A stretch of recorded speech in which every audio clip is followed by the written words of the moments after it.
Dans ce monde bruyant et agité, les plantes nous apportent la paix et la tranquillité. Elles ne crient pas, ne bougent pas, elles restent là, silencieuses. Mais est-ce vraiment le cas? Et si je te disais qu'en ce moment même, ton cactus préféré est en train d'envoyer des messages à ses copines plantes, et que ces messages pourraient en fait nous aider, nous les humains, à nourrir le monde, que peuvent bien se dire les plantes entre elles? Oh, mais tout un tas de choses.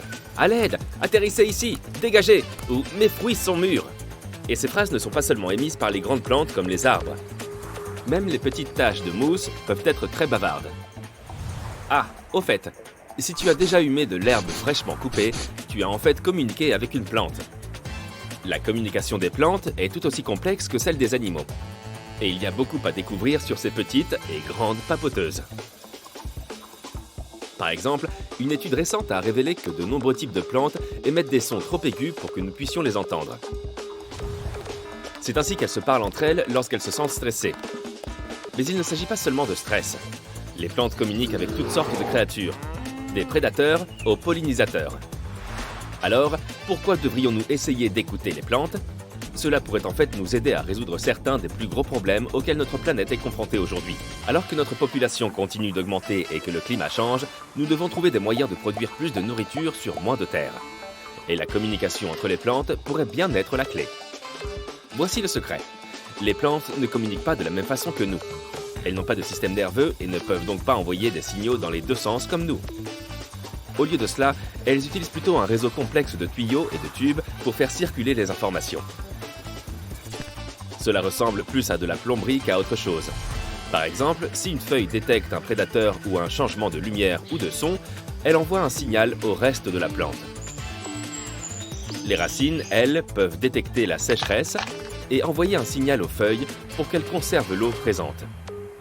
Les signaux électriques voyagent le long de la plante grâce à un système complexe de tubes contenant des produits chimiques. Mais le plus intéressant, c'est que nous pouvons réellement observer cette communication électrique en plaçant des électrodes sur différentes parties de la plante. Et il existe même des instruments qui peuvent traduire ces charges électriques en sons que nous pouvons entendre. Ainsi, si une plante est blessée, nous pouvons vraiment entendre les signaux qui sortent de cette blessure. Et si deux plantes individuelles se touchent, elles peuvent même se transmettre ces signaux.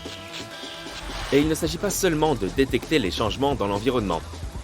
Prenons l'exemple des pièges à mouches de Vénus et des plantes sensibles comme la Mimosa pudica. Elles utilisent des signes électriques chaque fois qu'elles sont touchées.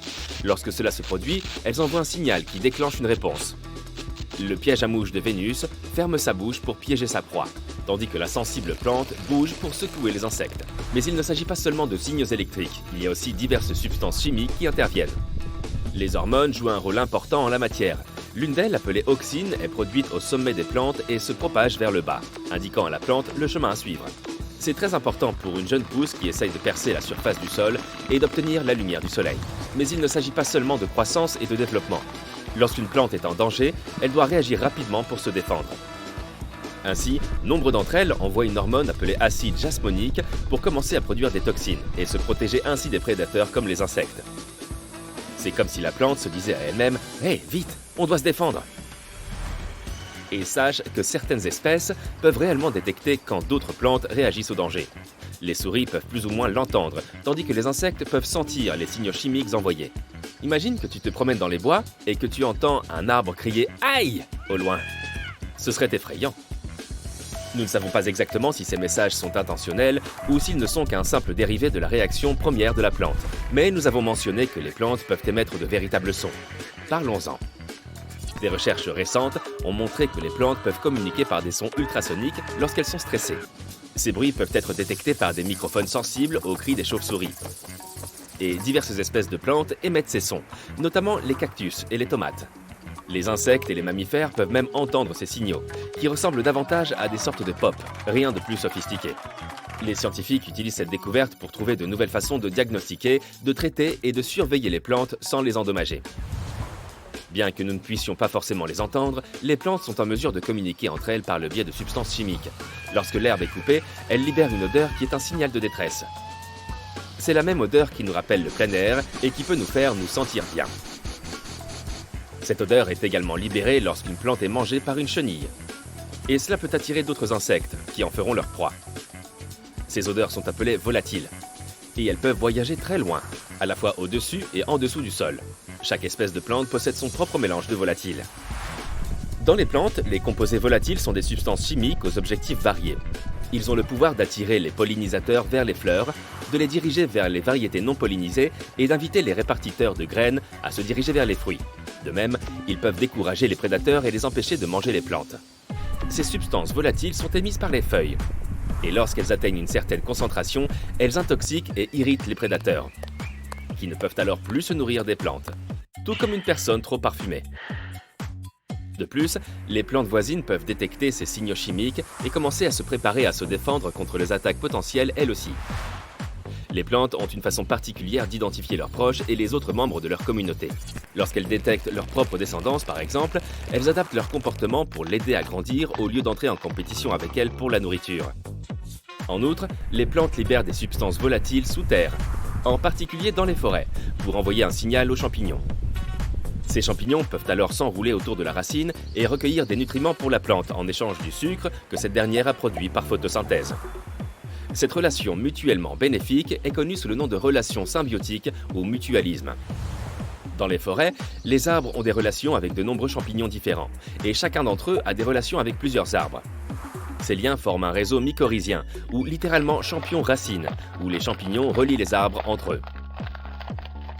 Lorsque le champignon rencontre la racine de l'arbre, un échange intéressant se produit.